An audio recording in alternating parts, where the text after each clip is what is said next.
Great. And Pia, could we go to the next slide, please? So before we get started, I'm just going to run through some housekeeping. We are recording this session, so you can watch it back, share it with others who might find it useful. If you want to take notes throughout the session, you're more than welcome to, but don't feel like you have to scribble absolutely everything down this evening. We are going to share the slides and the recording after the session, so you've got all the information after this event. You'll only be included in the recording if you come off mute during our Q&A later on in the session. So if you don't want to be included in that, if you do come off mute to speak, but you don't want to be included in the recording, please do let us know after the event. Please use the chat to introduce yourself, network, but also use it for any technical questions you have throughout the session, and also use it to, as we're going through the event, share any questions that you might have for myself or either of the speakers, Anna and Sarah, this evening. As I said, we are going to have a 15-minute Q&A, a space to share any questions. So please do pop them in the chat if you have any, and we'll pick them up throughout. Please remain respectful and considerate of others during the session. We want this to be an open space to share and everyone to have the time and opportunity to ask questions if they have any. Please do use the raise hand function to talk when we get to the Q&A, and I will come to you next. It's just so we can keep track of who wants to ask a question, and again, we'll keep an eye on the chat as well. You can enable closed captions if you need to. So there should be on the bottom of the Zoom screen a little button with what looks like 2 C's. If you click on that, it will bring up subtitles if you need them. And I do have a tendency to whiz through things. So if I'm talking too quickly, please do pop it in the chat. And Pia, if I don't notice it, please do just give me a nudge, come off mute and say, Jazz, you're talking too quickly, and I will slow down. And lastly, please do stay on mute if you're not speaking, just so we can avoid any background interference or noise and distractions. So I'm just going to run through the agenda quickly. If we could move on to the next slide. So as I mentioned, we're here because it's 2 months on from the Common Grounds campaign. So what we're going to do is share some of the highlights from that, and also some other highlights of community action that we've seen throughout 2024. I'll then hand over to Anna and Sarah, who will be sharing their experiences of meeting their MP in October. I'll then share some tips for continuing to build a relationship with your MP after the campaign, but also share some guidance on if you haven't managed to meet with your MP yet, what you can do if you're struggling to get a meeting. We'll then have a quick break and we'll have some time for questions. And then I'm going to share some sneak peeks of what we've got planned for next year and some more opportunities for you to get involved in kind of community action and connectivity. And now that that intro is done, I'm going to get started on the actual session. So throughout 2024, we've seen some really impactful and inspiring community action. So I'm just going to take you through some of our highlights from 2024.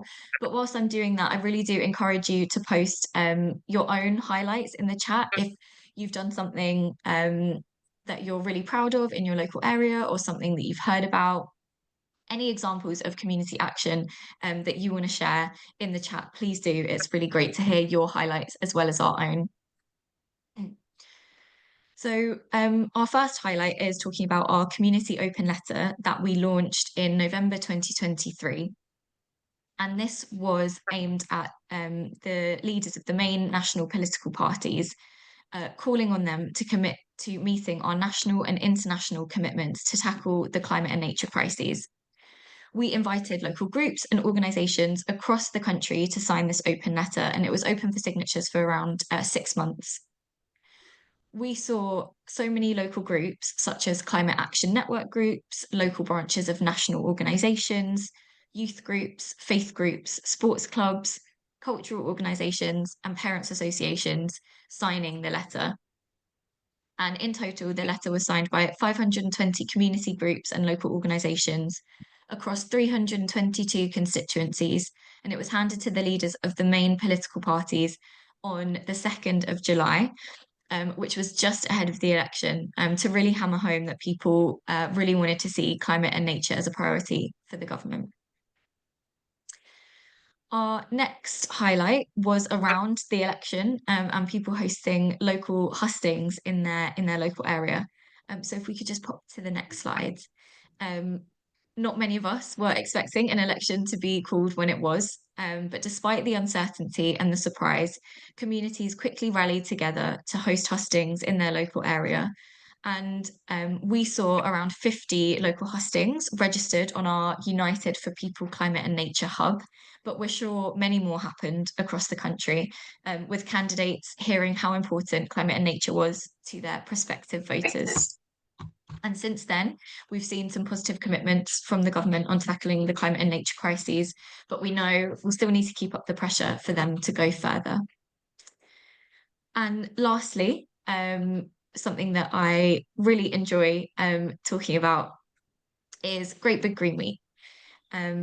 This June, over 500,000 people came together for the UK's biggest celebration of community action. From Scotland to Jersey, we saw events in communities, towns, and cities all across the UK, showcasing what local people are doing to create a cleaner, greener future. We saw events bringing people together, with Great Big Green Week helping to build local connections.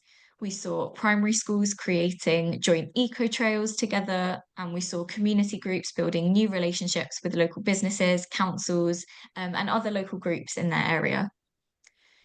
This year, the majority of events that were organised in local areas were jointly organised by a number of different groups or individuals or organisations.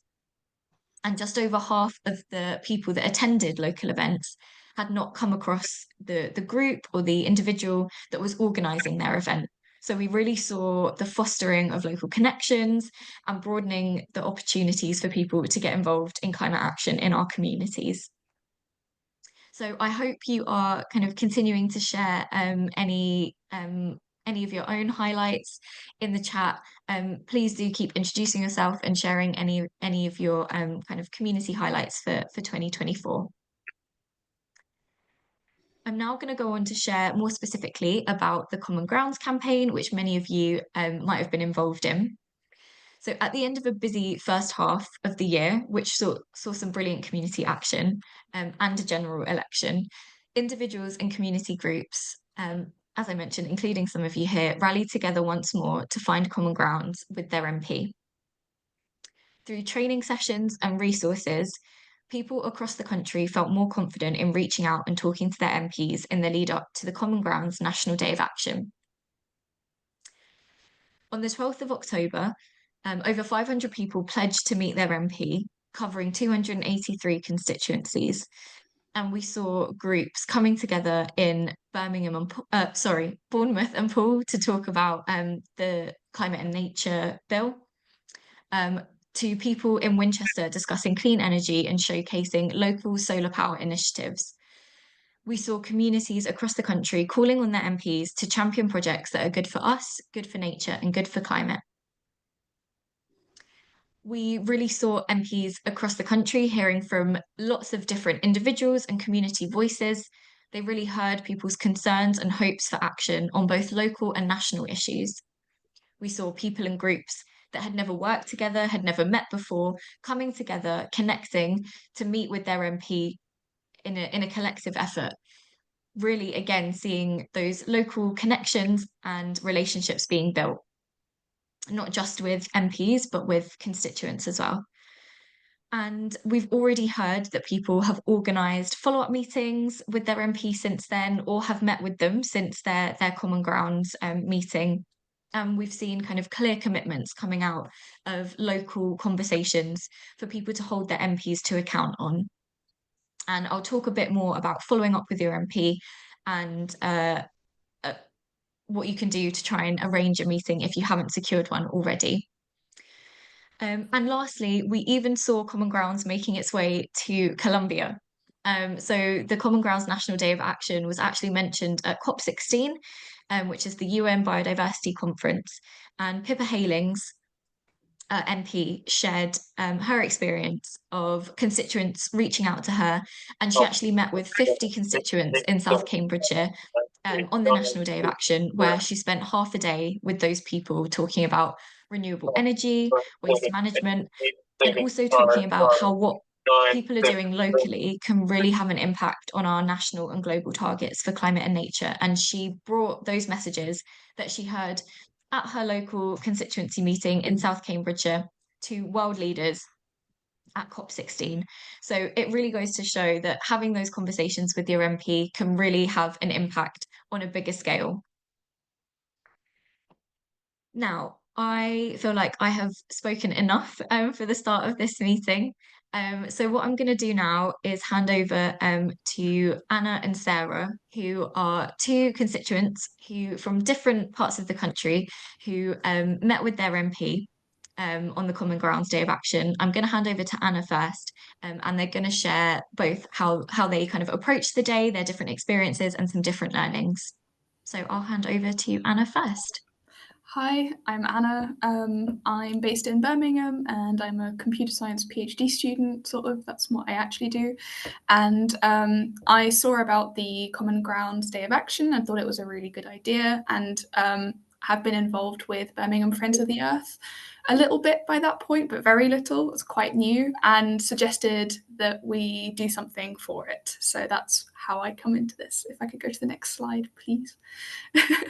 Yeah, so we've already sort of talked about it, but yeah, great, thank you. So my day of action had two parts. First, I met with my MP at his drop-in advice surgery, and that was the first time I'd ever met with my MP before anywhere, and definitely like a nerve-wracking experience, but with retrospect, completely relaxed and fine and very normal once I'd actually done it.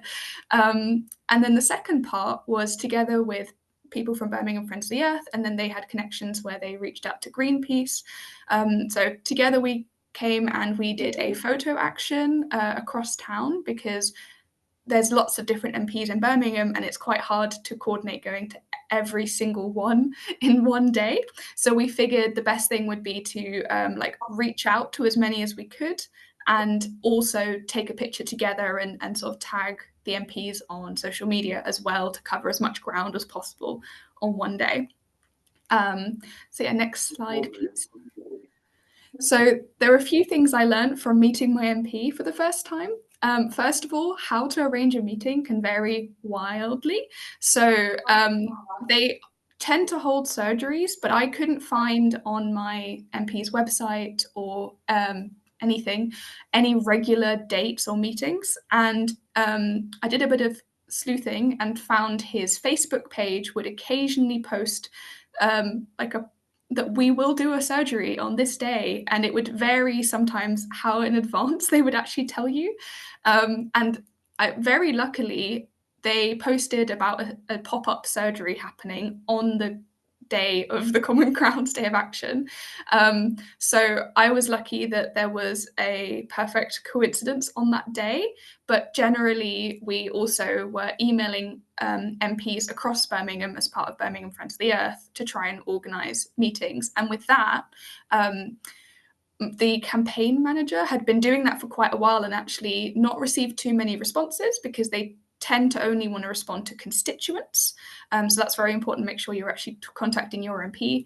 And we found that tailoring the emails to the MP, doing a bit of research and making it clear that we are just reaching out to them, that had the most success. And now we've actually got quite a few meetings with MPs lined up. And in fact, I'm meeting one tomorrow. So yeah, that was the first time they've ever responded. So the tailoring was the key to getting a meeting. But also as a constituent, you can call the office or email them to try and arrange a meeting. And if you can't find like a surgery like I happen to, that's the way to get through to them. So yeah, and then the second thing is I didn't really know how to interact with them. Um, so I think the thing I have learned is just treat them how you would want to be treated if you were in their position. They're obviously just a person, and that also helps with the nerves a little, at least for me. I researched my MP a little to see what his background was, maybe to try and guess what he would and wouldn't be interested in, and what he maybe already knows quite a bit about or is quite passionate about, to sort of meet him where he's at.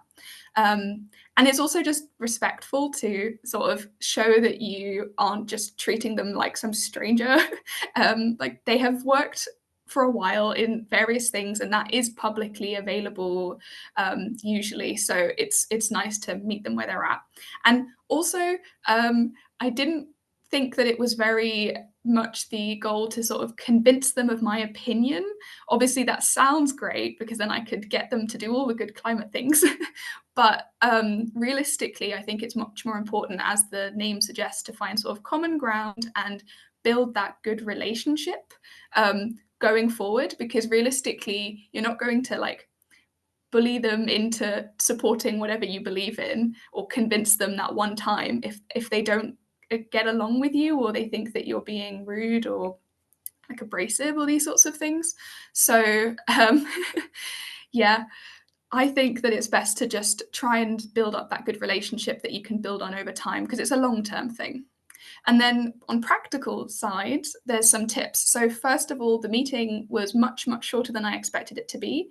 As I said, it was an advice surgery. So loads of people turned up, and you sort of wait there your turn. And by the time it was my turn, he'd ran over time. And so I get there, and the first thing he says is sort of like, yep, we don't have much time today. Sorry, we're running late.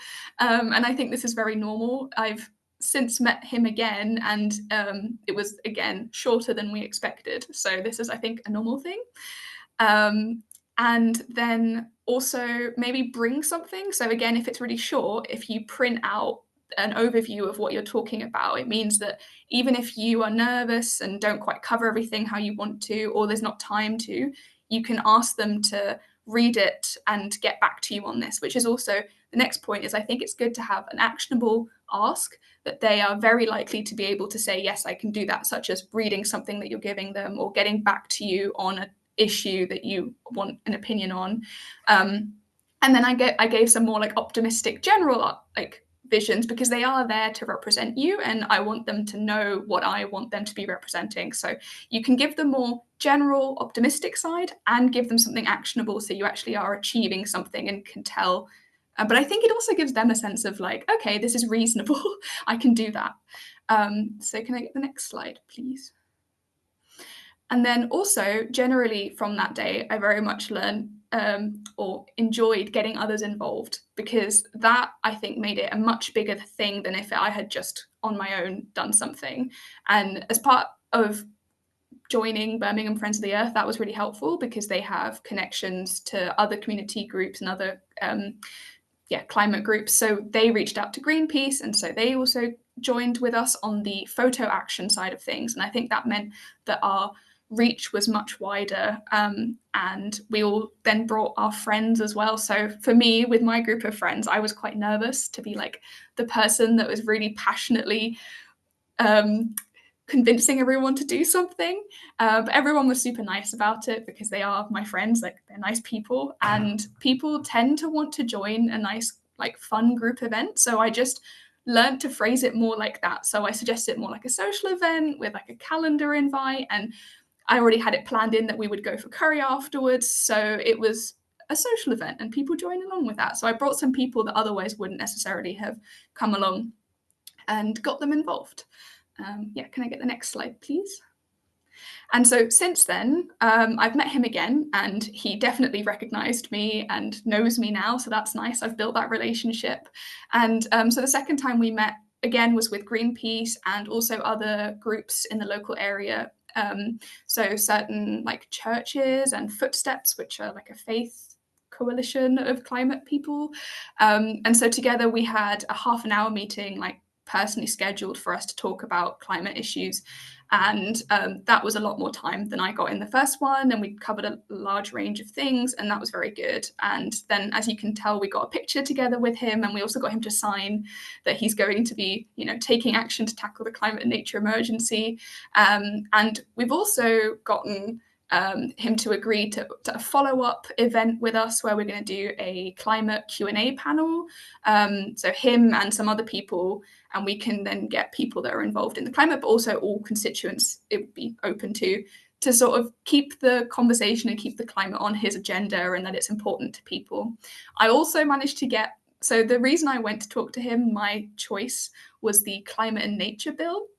And since then, the second vote date for this, which is a very important date that we need 102 MPs to turn up and vote for it, has been determined. And so in this second meeting, in the first meeting, I was talking to him that I want him to support it. And in the second meeting, I managed to get the date of the vote into his calendar, because his main concern was that because he's a minister, he might not have time to attend the vote because he's very busy. And I actually managed to talk to his comms manager, who was there when he left, just to ask, like, so out of interest, is he free that day? And she checked and she was like, well, by chance he is, and he is in London. So it's now on his calendar, and I think that's a success. And then to really try and get him to actually turn up and say yes to it, I'm trying to organise a letter signed by various groups in my constituency to send to him to really convince him that he should be supporting this. We've successfully done it for another MP in Birmingham, and we were also supporting that. So yeah, very exciting. And as I said, it's not scary or bad in any way, because I'm doing it again tomorrow, and I'm very happy. In my group, I'm sort of now the person that I'm like, I'll come along to anything. I'm happy to. So yeah, I'm sure we'll have time later for any questions, but if you have any questions, feel free to ask. Thank you. Thanks so much, Anna. You have achieved so much, and it's really great to see how you've gone from kind of feeling quite nervous about speaking with your MP to really building what seems like a really good and developing relationship with them. So it's great to hear about that, and thank you so much for sharing. I'm now gonna pass over to Sarah, who is gonna share her experience as well. Sarah, over to you.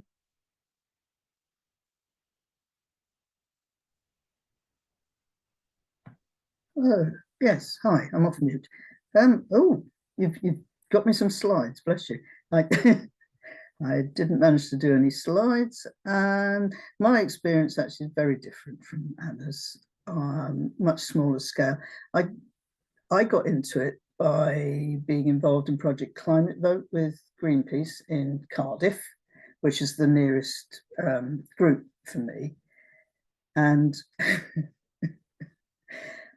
my constituency isn't in Cardiff. I actually got involved in organising canvasses in Cardiff because it looked so it was fizzling. So I thought I'd better step up, as nobody else was at the time. I don't really like organising people. But once with Greenpeace, you've organised something, you're an organiser with a capital O and expected to, I thought, right, I'll see what I can do in Monmouthshire. And it was just me to start with, which was rather nerve-wracking. Actually, I was very nervous about the whole business and stressed and didn't know what to do, in spite of all the brilliant advice coming from all quarters. Also a bit daunted by seeing other people doing magnificent things with lots of people, rather like Anna, and contacting the MP. Boy, that was hard. Emails, yeah, to the Westminster address, fine. I couldn't find any other way of getting hold of a brand new Labour MP. Yes, really pleased with that.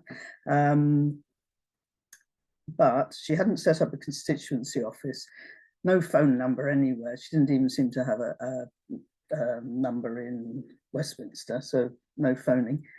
And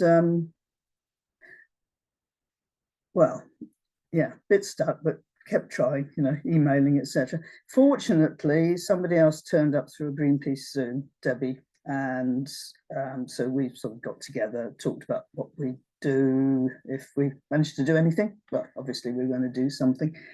And I put up an action on Greenpeace's Green Wire saying, come and meet the MP in Abergavenny on the 12th. And yeah, hoped it would happen. I did then hear that Catherine Fuchs, the MP, would be almost certainly canvassing in Monmouth. And so we decided we'd move it to Monmouth, see if we could arrange something. If we couldn't, we'd try and ambush her on the street and just have a quick chat. In the end, though, I managed to find I'd looked everywhere for phone numbers, managed to find one on the council website. Yeah. So great. Got through. Debbie actually managed to arrange a meeting in a cafe in Monmouth. So we met. It was a bit shambolic, to be honest. Oh, Peter turned up. Yes, good old Peter, who's on this call. Peter Baines, he was wanting to organise something and saw us 2 green spots on the Common Grounds map. So he joined in.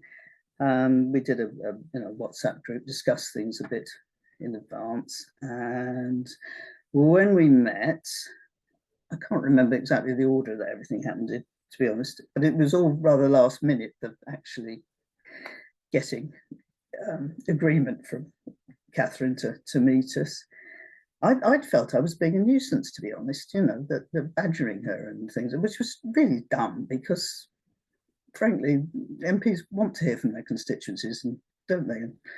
And, talk to us, us talk to them. So, and she was, when she turned up, she was really pleasant and keen to talk, which was great.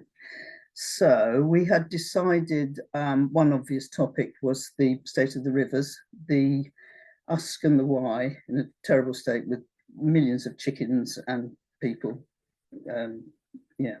polluting the rivers.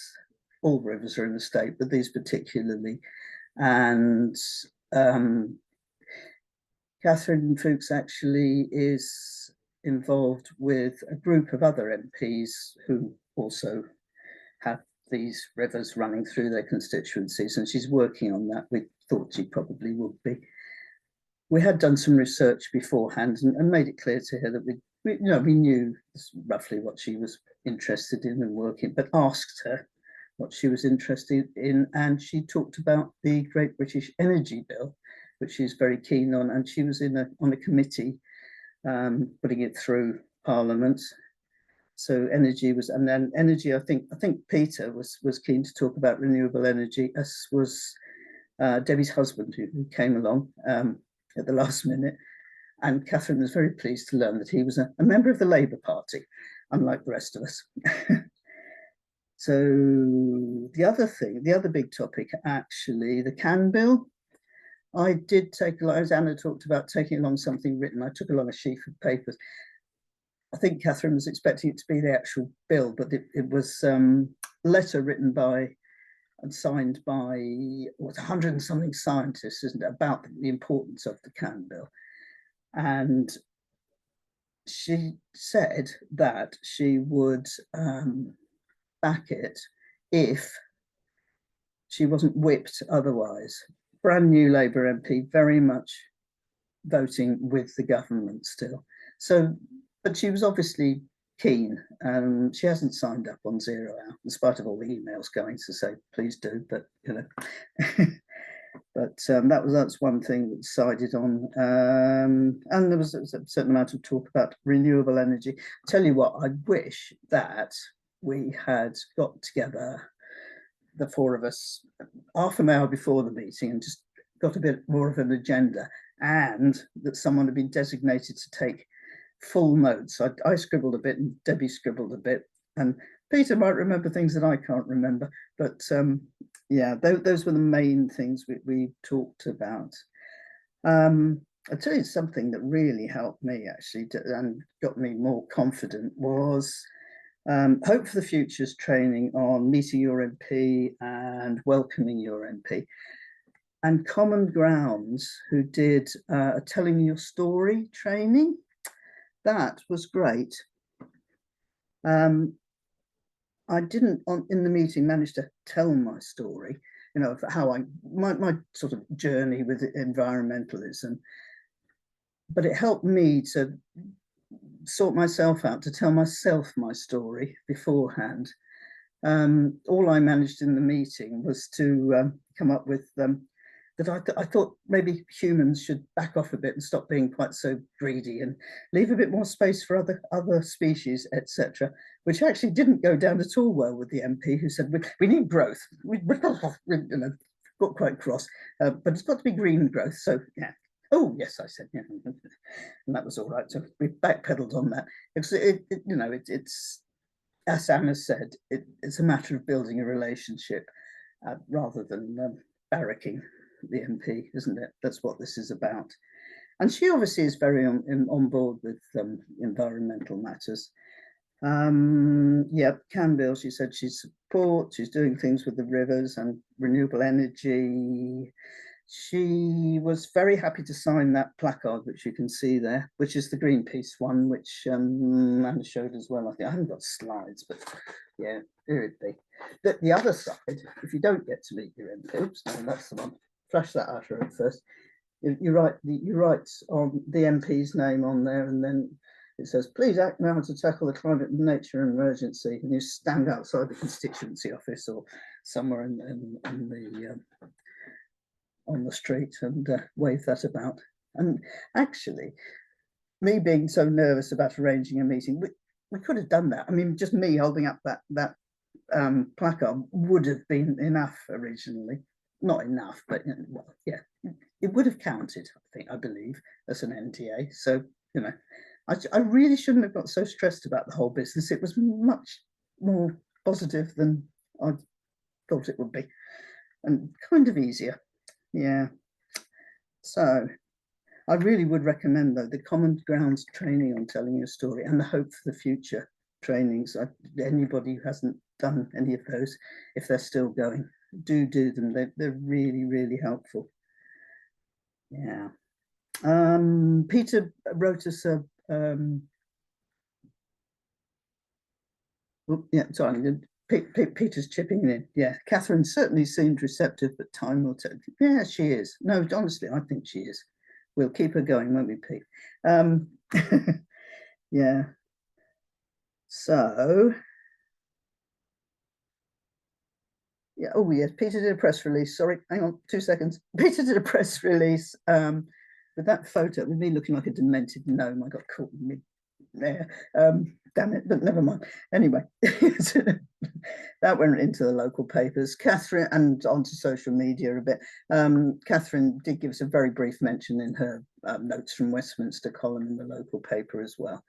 She agreed to meet with us again, said she's happy to meet with us virtually, well, not quite any time, but, and the next summer, the next National Day of Action, yes, she'd meet with us. So, you know, future relationship. I emailed afterwards to obviously to say thanks for meeting, wonderful meeting, thank you for everything you're doing, and look forward to seeing you voting for the CAN bill and everything else, of meeting you again. So yeah, it was, yes, it was all just happily ever after in the end. It was great. Yeah. Thank you so much for sharing, Sarah. And yeah, just picked up on a couple of things there. I think it was great how you can really see that journey of like researching your MP. You couldn't get in contact, finding out that they were canvassing and using that as kind of like another avenue that you could go down and meet them on the day, or arrange to kind of meet them where they're at. um, Connecting with others, that perseverance definitely paid off. And from going to kind of having no meeting arranged and feeling quite nervous about it, you ended up having a really positive relationship, a positive conversation. There was a press release in the paper about the meeting, and you're meeting them again, kind of starting to build that relationship. So it just goes to show that it can be done. That perseverance really, really helps sometimes, and you can really kind of get that relationship building quite quickly. So thank you, Anna and Sarah, for sharing both of your stories. We will have some time for questions. For if you have any questions that you want to ask Anna and Sarah, we'll have a bit of time later on in the session. But Sarah, your last point around kind of following up with your MP is a very good segue into the next section of the event this evening. So I've been keeping an eye on the chat, and there's a kind of mix of how people experience common grounds. Some people manage to meet with their MP and have got kind of commitments decided, but some people didn't manage to meet their MP for a number of different reasons. So very happy if you did manage to secure a meeting and are starting to build that relationship. And Pia, if we could just move on to the next slide. Thank you. So I'm going to talk a bit about if you did manage to secure a meeting. And I know many of you probably have done this, but if you haven't, just some things to think about when after your meeting, ensuring that you follow up with your MP to help kind of build that relationship, but also ensure that they're held to account on any commitments that were made during the meeting. So just a number of things to think about. Firstly, thanking them for their time. MPs are busy people, and whilst they are there to champion the needs of their constituents, we know that they often have a lot of competing priorities. So reaching out and just dropping them a quick thank you for their time really goes a long way. Also reminding them and recapping of any of the commitments that were agreed during the meeting. And this can include things like asking for details on like timelines for those commitments or plans for how they will be achieved or actions and updates on those. And Anna shared some really good advice around kind of if it is the first time you're meeting, having those small but actionable things that can be done is a really great way to kind of start building that. And lastly, you might want to think about setting up another meeting or proposing how you keep in touch to check in on commitments. So you might want to meet every 2 or 3 months to discuss a particular project or action or commitment. Or, you know, we're also busy people as constituents. You might want to commit to keeping in touch regularly via email for a couple of months and then meeting maybe once every 6 months to check in on current commitments or raise new ones, see how you can, again, build that relationship and take potentially new issues forward as well. Now, that's if you managed to secure a meeting, which I know quite a few of you did. But some people weren't able to meet their MP during the Common Grounds campaign for a number of reasons. Some of this might have been due to timing. And Sarah, you kind of experienced some of this with meeting with a new MP. It might not have, some of them might not have got their constituency offices set up yet. The contact details might not have been there. It also might have been due to a very busy schedule. We know it was very close to kind of the results of an election. So things were kind of in flux. So the main advice that I would share for those who maybe got a response from their MP initially, but weren't able to meet due to timing or some other issues, is just to try again if you haven't already. You can still use the resources on the United website to help you invite your MP to a meeting, to help you figure out what you want to talk to your MP about and craft some of those asks or commitments that you want to put forward. And to tell your personal story to inspire them to act. Things might be a bit more settled now, and they might be able to meet with you. But we do know that some people were unable to meet with their MP as they haven't received a response. And this is something we get asked about quite a bit. So I thought I'd share a bit of advice on this. Again, this is quite kind of a content-heavy section of the event this evening, but don't worry about trying to take notes on everything because we are going to share the recording of this afterwards and the slides, so you will have all the information if it is useful. So if you're not getting a response from your MP, there are a number of things that we suggest that you can do. Firstly, it may sound obvious, but just mentioning again, following up. I know keep harping back to it, but Sarah, you mentioned that you emailed quite a few times and called and got in contact in different ways. So it's possible that your email or your communication gets lost in the number of communications that MPs receive. So do follow up politely if you haven't received a response within a reasonable time frame, which is suggested of about like 1 to 2 weeks. Reference your initial message and your initial ask. ask if they've had a chance to consider your concerns, and be respectful but firm in expressing that you really do care about this issue and you want to have a conversation with them about it. Now that we've kind of passed from Common Ground's campaign, you could also reference the National Day of Action, share some of the success stories that you've heard about, that different people, hundreds of people across the country met with their MP on this day and have already achieved kind of commitments from their MP to take action on climate and nature. And you want them to be kind of a part of that legacy of MPs that are really having those conversations with their constituents and taking action on the climate and nature crises. The second thing you might want to do if you're not hearing back is sending a letter. So physical letters can sometimes stand out more and show that kind of bit of extra effort in the communication. As Anna mentioned, remember to kind of include your name, address, and your constituency, as MPs are more likely to respond to constituents within that area. And to make it a bit more fun and creative, I can see Michelle's mentioned kind of sending a letter or a poster or a postcard. So thinking about how you can get creative with it. Could you send a postcard? Could you host a letter writing session in your local area where a number of friends or local groups get together and write their own letters, and then you can all send those in to your MP asking to meet? And this brings me on to my next point. Try meeting in a small group. We know from the Common Grounds campaign and lots of other campaigns that it's really great to connect with others, and you're not alone in wanting to meet with your MP. So figuring out who in your local area might want to come along with you to meet with your MP as well. And we know that coming together with others around specific issues can help demonstrate that the issue matters to a significant number of people and shows a bigger mandate for the issue that you want to discuss. And MPs are sometimes more likely to meet with a group of people than just one off. Another thing you can do is reach out to other local politicians. If your MP isn't showing willingness to engage, you could reach out to other local politicians in your area to try and build a relationship, such as your local councillors, a mayor, other kind of local government officials. And you could be reaching out to your MSP or your MLA or MS if you are based in a devolved nation.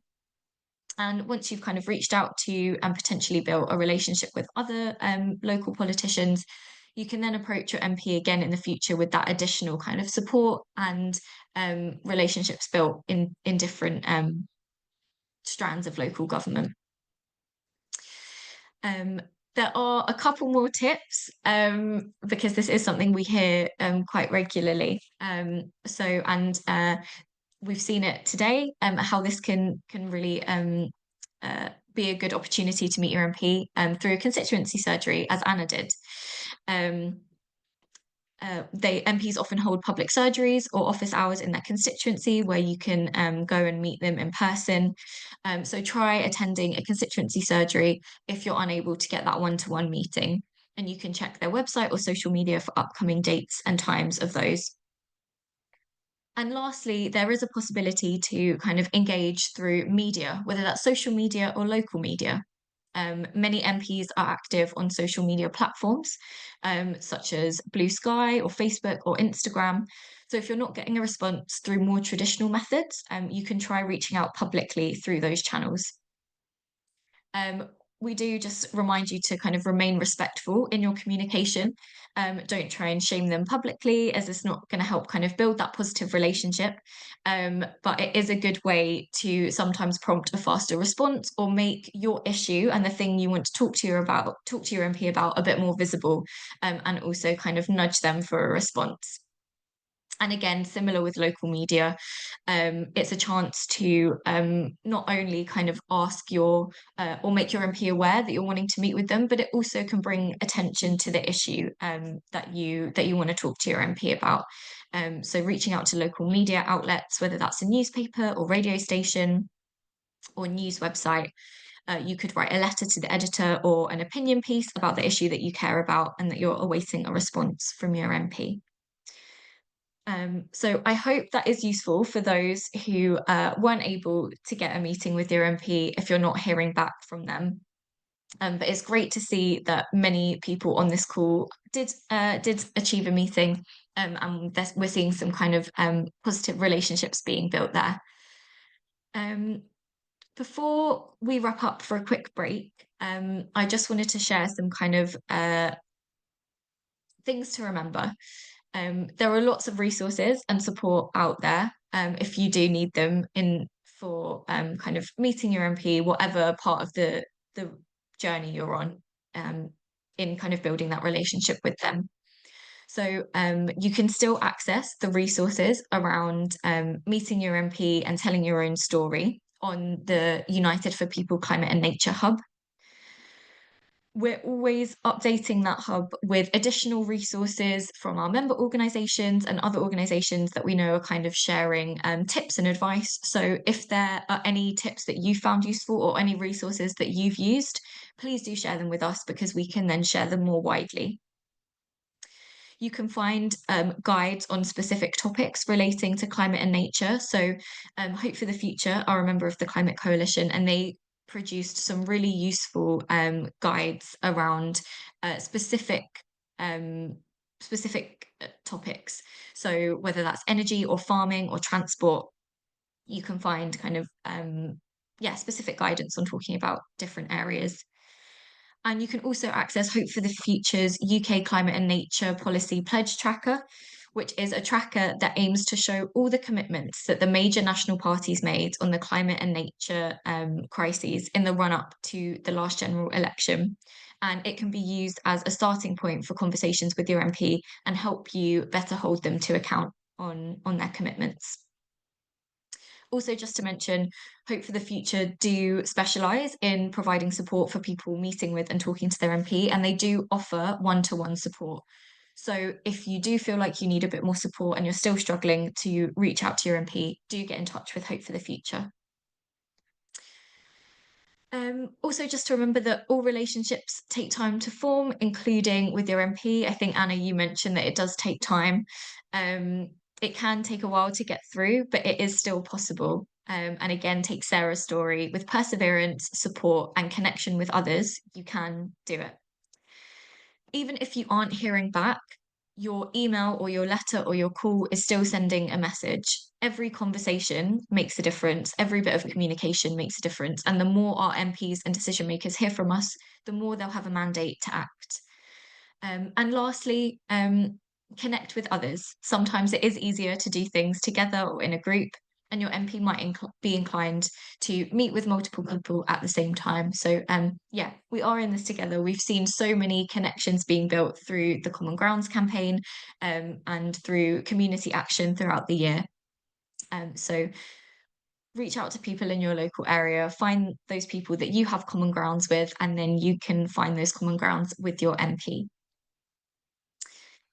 Now, I believe it is time for a quick break, as this is quite a long session this evening. So we're going to come back at 55 minutes past 6, so 5 to 7. Stretch your legs, rest your eyes, grab a cup of tea, and we'll come back for a Q&A and then a few sneak peeks of what is going to be coming up in 2025. So see you all in 5 minutes.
Hi again, everyone. I hope you managed to grab a drink or some nice snacks in the break and have a bit of a screen break. Um, so we have got some time for questions now. I don't know if any had come up in the chat. Cool, no. But yeah, there's a chance for anyone to ask questions, come off mute if you want to, or share them in the chat. Does anyone have any questions that they would like to ask either myself or Anna or Sarah?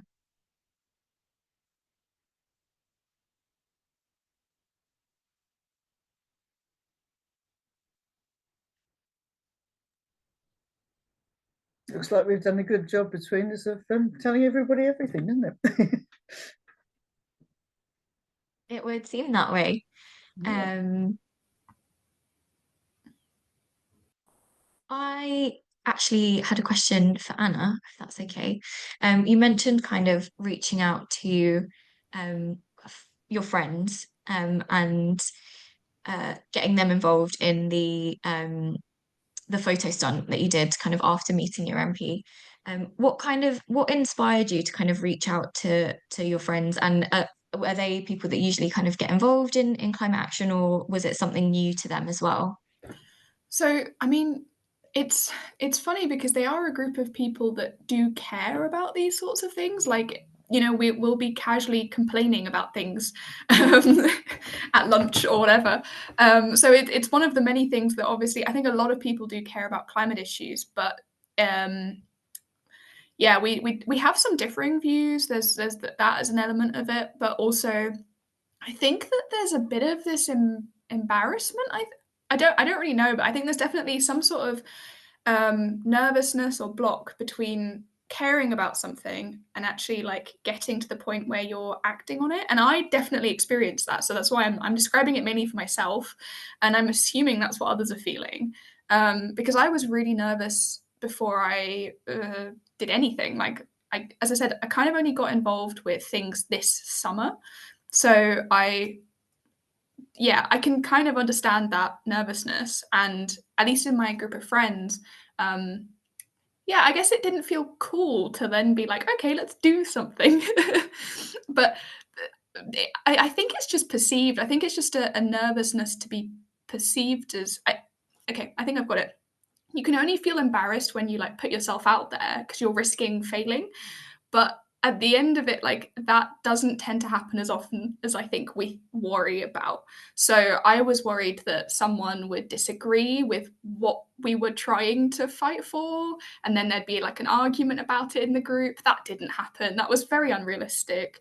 Or I worried that like no one would want to turn up. That I guess is also a form of like embarrassment of like, no, my event is a failure. Um, but that was easy. Like I just chatted to people a bit subtly that I trusted the most first, being like, hey, if I organize this, would you come along, you know? And so I got the people already on board that I thought would be most likely to do it anyway, and then that meant that I had like a bit of movement. We call it critical mass in our group. So once I already had the critical mass, I knew that the rest would maybe follow. So yeah, but I was definitely nervous about it. I think my generation does definitely have a thing of deeming a lot of things cringe. And it's a real shame because really it's just caring and being enthusiastic about things that can often be deemed as embarrassing or cringe. And I think it's a massive improvement when you just decide to care about things and not care what other people are thinking so much and don't let it hold you back, honestly. Well, it's great that you took that step and you invited your friends along, and it was a successful day. Um, so yeah, it's Yeah, great to hear kind of you kind of pushing through that barrier yourself. yeah. You got to meet people where they're at, of course, as well. So that's why there's the curry. Yeah. Mm. I, Oh, I, before we go to Carl, sorry, Sarah, was that a response yeah, to Anna? yeah, can I just add that I think another, I mean, I think young people have always wanted to be cool and embarrassed about coming out with it. It's not just your generation, but one of my difficulties with it was that, yeah, I want to save the planet, but I want someone. I mean, I you know, and I'll do what I can, but I don't have enough. I'm not an knowledge. I'm not a scientist. I'm not an engineer. I don't really know exactly, you know, what to push for. And that's a slight worry, I find. I mean, less so now, but yeah. Yeah. I felt the same. And then I kind of realised that I don't think the MPs know that much more about it either. I mean, it depends on the MP, I'm sure. But yeah, like the more I interacted with people, the more I realised that, at least for me, I got really hyperfixated and researched a bunch of things. And so I actually knew more than I think I thought I did. And I know what I don't know. That's, I think the important thing is to understand and respect, like, hey, I'm not specifically a climate scientist. I'm not going to explain that. That's not necessary, especially with like meeting your MP, you're a constituent and you're voicing your vote essentially. So yeah, I think we don't have to be experts to do that. Right. No sound, I don't know why. Thanks both. Carl, did you have a question and do you want to come in? Yeah, hi, thanks. I'm from Oxford Friends of the Earth, and we had a meeting with one of our MPs. But I'm interested to know what people think about this, because what we did was, it was almost like a public meeting, because once we booked a community centre room, and once we got the date and time, you know, the agreement from the MP, we kind of advertised it openly. And so anybody could come along, and we got people to write questions as they came in, and they were kind of selected. So we got a good coverage of issues and did it like that for an hour. And my sense is, from what other people have been saying, that most of the meetings were a small group meeting with the MP, kind of more private, if you like. And I suspect that's what the idea was from the Climate Coalition. But I'd be interested to know what people think about pros and cons of those different formats. I think I can jump in quickly, Carl, and then if others have thoughts, please do chip in if there's things that have worked for you or anyone on the call has found different processes better than others. But I think it was kind of an open way for people to host the meetings how it would work for them. I think initially we thought that it might be more kind of individuals meeting with their MP, but we did find that groups wanted to connect and come together, and there wasn't kind of any restriction on that. So it is, I think, if you can secure a meeting with your MP and organize it the way that you think is going to kind of maybe appeal to your MP as well, I think is something to think about. And if the way you organised it worked for you, I think it's good for MPs to hear from as many constituents as possible, and that's a good forum to do it all together. We did see other groups, like bigger groups, coming together. So I think there was a group in South London that were kind of facilitated by WWF and some other organisations, where there were, I think, like 20 plus people in that meeting as well. So we did see bigger meetings, we saw individual meetings, and we saw kind of smaller groups. So there was a real range of how people approached it. So I think it's what works for your community, what might appeal most to kind of your MP, if they're more likely to meet with a big group and want to hear from people in one go, or you know, if they are happy to do those one-to-one meetings, it might be something that you could do as well. But we definitely saw a range through this campaign, and there wasn't kind of a restriction on that. But I wonder if anyone has any other thoughts or anything that you wanted to add from personal experience or anything else. May I come in then? Oh, we'll go May and then we'll go to George. Thank you. Hi, yeah, I think it's more to do with how comfortable your MP would be, whether, you know, he knows what questions are going to be fired at him and whether he knows the answers to them.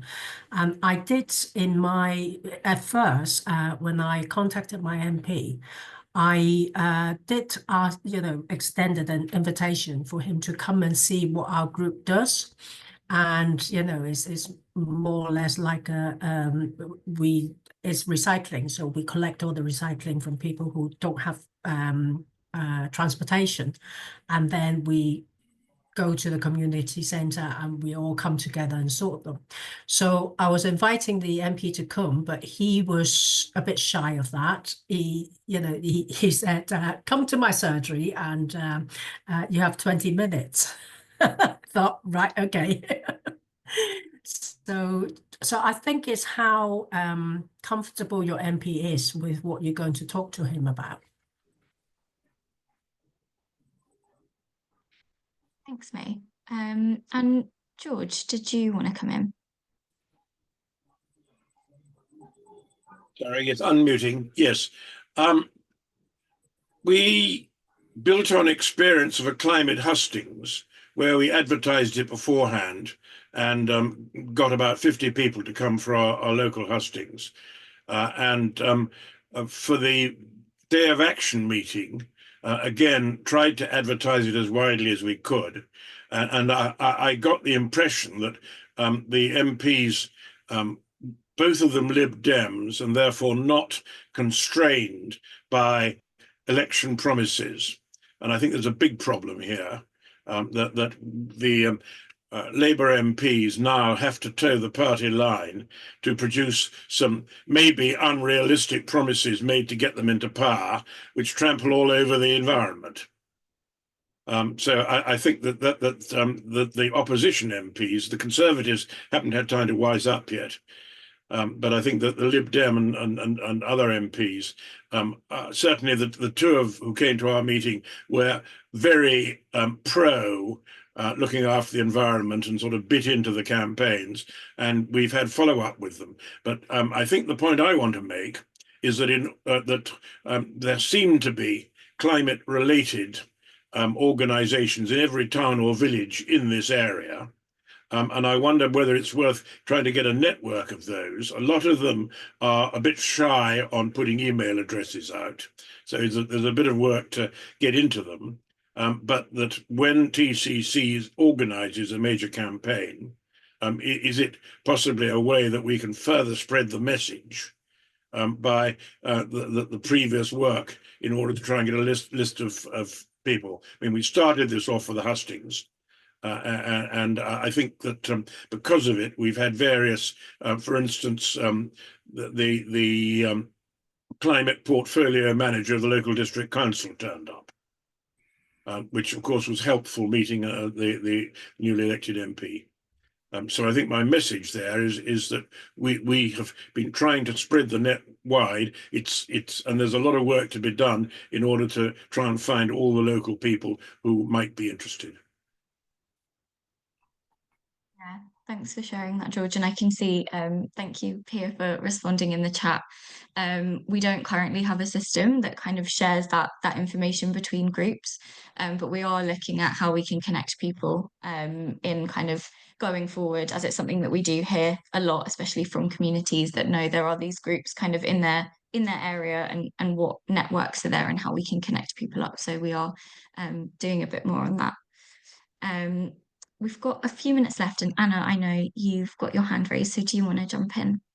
Yeah, sorry, I don't want to take over the last bit, but I just wanted to agree with George that I've had a similar experience as part of the Climate and Nature Bill and talking to 0 Hour and seeing like the varied responses from MPs on things. And obviously, like Lib Dems can be a bit more flexible because they're not in government and there's less of that going on. But what 0 Hour was telling me, and I kind of have seen over the Labour MPs that we've been trying to interact with, is that yes, there is like the party line, but it's also influenced by what people are telling the MPs, and if there's enough pressure, and you can ask them to sort of raise it as a issue to the cabinet members and these sorts of things. So if you're feeling frustrated because your MP is a Labour MP and they seem to having to be sticking to the line, it's totally fine, but you can ask them to sort of raise it. And that's still a way of getting the message through. And in fact, like it might be more impactful if you can do that, because it's the actual government that will be making the decisions at the end of the day. So it's good to just sort of see them all as a possible way of influencing policy. Thanks for that, Anna. Great, thank you so much. And it was great to open up a bit of a discussion there. Before we wrap up, does anyone have any final questions? Meeting's gone off again. Sorry, Ken, are you having some trouble hearing, or is it all okay? No, I've got problems at the minute because it's not pictures gone off. This actual screen's gone off, so Oh, sorry about that. We will be sharing the recording as well. So if it's issues on your what end, I'll hopefully do you is can watch it back. I'll come out and I'll join again because it's Yeah, no worries. Great. If you do have any questions later on, please do pop them in the chat, or reach out to us via email, and we can pick up with anything that you might want to know more about. So I am now going to move us on to the final section of this evening, which is just some dates to put in your diary and things that we're working on at the Climate Coalition that you might want to get involved with in the year ahead. So we know that 2024 was a busy year, but there are lots more opportunities for community connection and action in 2025. So we're just going to run through a few of the things that we're working on and share some kind of sneak peeks with you. So the first thing is Show the Love. Some of you might be familiar with this, but it might be new to some of you. But for 10 years, the Climate Coalition has united communities behind the power of green hearts every February. And Show the Love has grown public support for climate action through local events, heartfelt conversations, and green heart craftivism in every corner of the country. And Show the Love is really an opportunity for meaningful community connection and action, and to show politicians the widespread mandate there is across the country for action on climate and nature.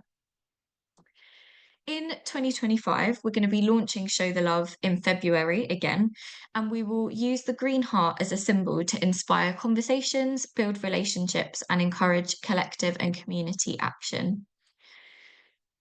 To help people get involved with Show the Love, we're going to be providing resources, support, and online events to help you take part. So there's going to be a creative and craftivism element. We're going to provide support and resources for creating green hearts with and within your community to show the love for the things we care about and want to protect from the impacts of climate change. We're also going to be offering skill building support and trainings to help you have conversations with friends, family, and your community, and also your politicians about climate change and the changes we need to see.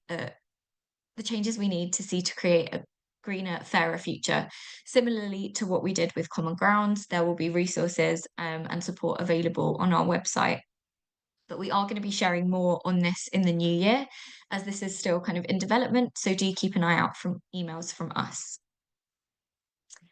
The next thing I want to share is Great Big Green Week. I know some of you are really familiar with this, and I've seen some questions about Great Big Green Week in the chat already. It is the UK's biggest ever celebration of community action to tackle climate change and protect nature. And it has been taking place annually since 2021. And this year it will take place, next year, it will take place from the 7th to the 14th of June.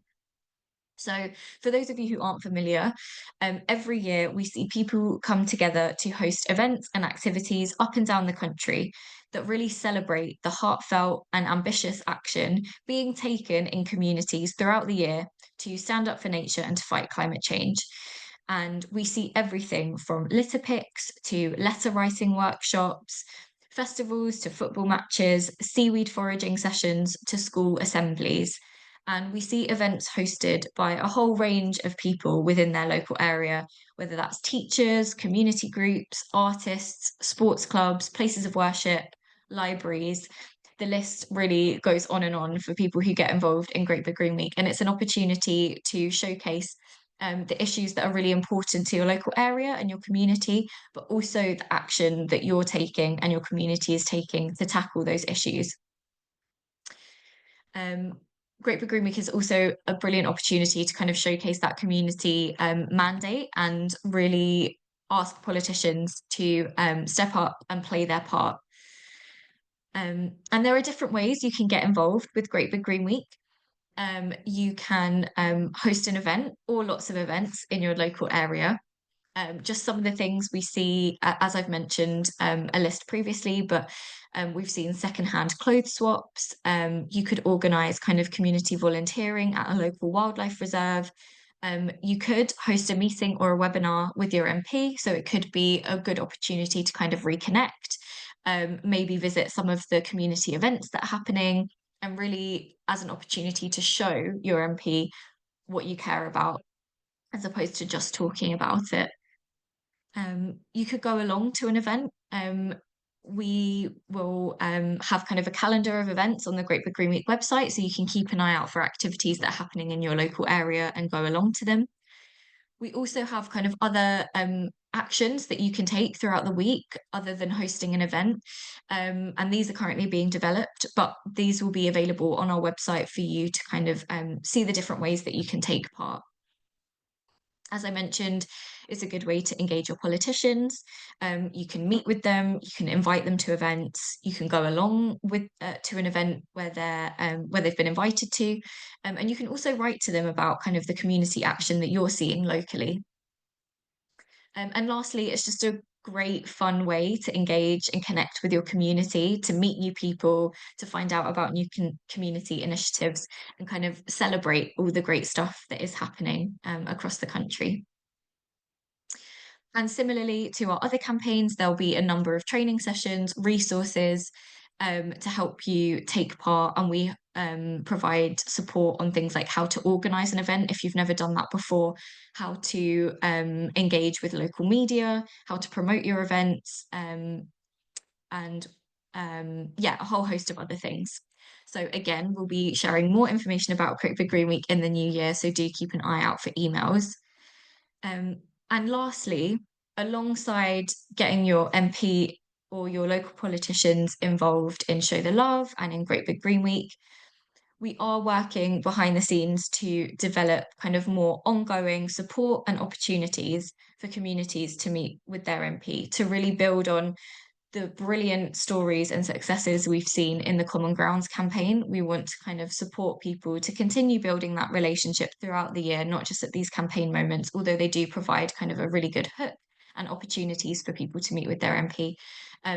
So again, watch this space. This really was kind of a sneak peek of the things that we're planning and hoping to kind of provide yourselves and communities across the UK with the support to get involved in these moments.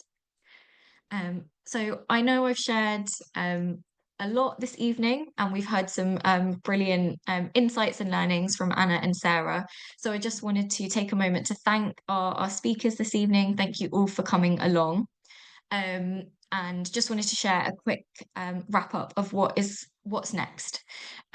So firstly, it would be great if you could take a few moments to fill out our feedback poll.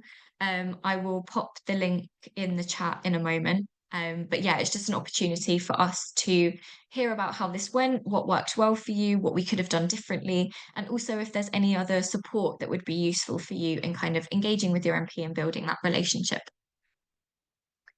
After this session, we're going to share the recording, we're going to share the slides, and we'll also share any resources and links that have been mentioned tonight.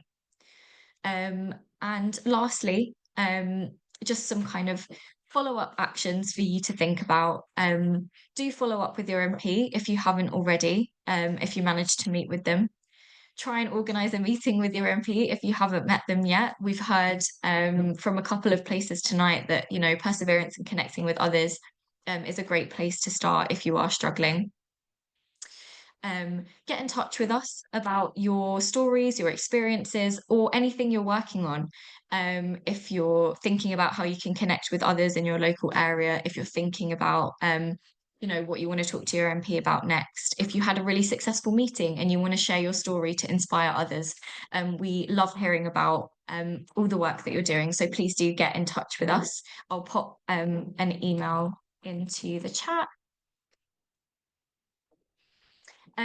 And lastly, yeah, do keep an eye out for emails from us. We'll send a link. If you're not signed up to our community newsletter, I'll include a link in the email that we're going to send around tomorrow after this session for you to sign up. But I do encourage you to sign up to that, as it's the best way to kind of find out firsthand what's happening. And finally, just to say again, thank you so much for coming. We hope you feel inspired to continue to engage with, or try to start engaging with your MP. And just a reminder that everything you're doing makes a difference, and we hope you're excited for the opportunities for community action and connection in 2025. So yeah, thank you so much for coming. This is now the end of the session. We're finishing a bit early, so you get 10 minutes of your evening back. And thank you for joining us, and hope to see you again soon. Thanks, everyone.